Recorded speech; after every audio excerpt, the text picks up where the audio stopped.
and welcome into On the Go. You know, each one of us has a bucket list, and I think I've heard more about this on people's bucket list than anything else I've ever seen. And these are people that want to take a river cruise, and especially a European river cruise. And today we have with us Julie Smothers, Alabama World Travel, a travel consultant. And, you know, we see all these wonderful pictures, these beautiful river cruisers going down the river, and then they stop and there's a castle or an art museum or you name it, and it's there. And I guess it's the fact that most of these wonderful cities are built on a river. That's correct. And actually, river cruising is really seeing a height and a boom lately with the interest, simply because it puts you in the interior of Europe, and truthfully, around these little cities that have been there for hundreds and hundreds and hundreds of years, because our rivers were our way of trade. Yes. And so that's where they were born. So some of these cities are so ancient and full of just incredible history.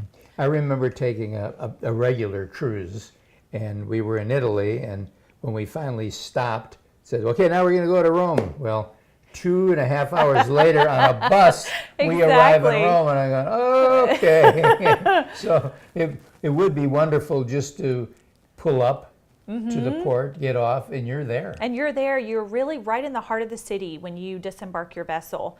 So as the cruise ship sails, you sail overnight, and every morning you're in a different city, sometimes a different country. Most of these river cruises in Europe cover 5 countries in a 7 to 10 day time frame.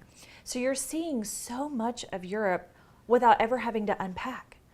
That's neat. So it's a wonderful way to travel. You glide, so there's no motion sickness whatsoever. Right. And every morning you have a new city to explore, and you're right there in the heart of it. And you say in most cases what happens is that if there's a tour that's a part of the deal, that they usually take you out early in the morning. Yes, sir. And get you back in time for you to do some things on your own. That's right. Because obviously everything's not right on the river, maybe a little ways in but most of the nice little boutique shops or things you'd like to see are going to be pretty much along the river, aren't they? They're going to be very close, and you're correct. Every morning you're going to get up and your tour guide's going to take you into town and show you most of the city highlights, whether it's cathedrals or museums or historical sites that are protected, and some UNESCO World Heritage sites are included. So, and then by lunchtime, your tour is done and you're free to go explore on your own. Whether that's come back to the ship, grab some lunch, hop on a bike if you're a bike person, do a little and watch out, those cobblestone streets are a little tricky. So maybe walking is good. Sure. But head back into town and maybe go explore some things that you weren't able to stop at on your morning tour. That's right. Now, normally, obviously, on most cruise ships, you leave out of a port and you make some trips and you wind up back at the port.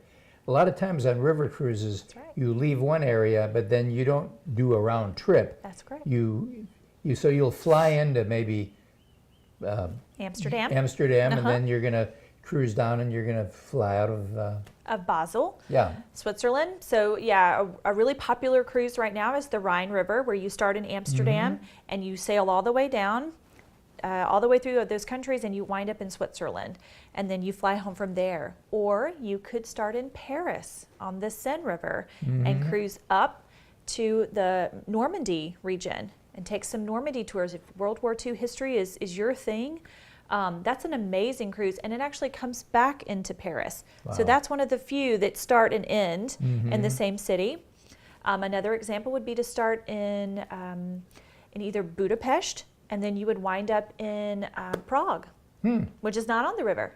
And so you have to take a train. And a lot of these river cruises are themed, are they not? That is correct. Yes, it can anything either be from wine or... That's right. Anything from wine, history, art, music, really you name it. They've created some incredible themed cruises. So if you have a passion for some of those, that is where I would probably direct you in our conversation. And that'd be the best way to see it, I think.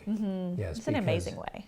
Because they're going to, the cruise people, obviously, they know what they're doing, but then it's the side excursions that are going to make this thing. Absolutely. Absolutely. And you can even add on additional excursions. Like I said, that afternoon free time, you can add on, let's say you're sailing the Danube and you really want to go see where Sounds of Music was filmed. Yes. Well, that's an excursion that might not be included in your stop, but you could add that on, and it's about a 2-hour drive down to where all the filming locations were. So that's something that you put me in another 2-hour bus, aren't you? we were talking about that. We were talking about that before, and obviously these boats are big, beautiful accommodations, gorgeous, wonderful dining, beautiful. Lots of entertainment.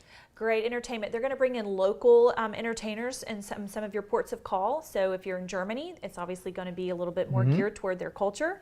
If you're on the Danube, it's going to be a little bit more like Mozart. Sure. And so, so your entertainment is mixed up. Sometimes it's on the vessel, and sometimes they actually take you off the vessel into town for a night of entertainment. So they do try to give you lots of different variety when it comes to that. Well, Julie, thank you so much for being here this past week, giving us some great ideas for travel. It's Alabama World Travel, 334-279-8720. Give them a call, set up an appointment, and find out the trip that can be the trip for the time of your life. And we'll be right back right after this.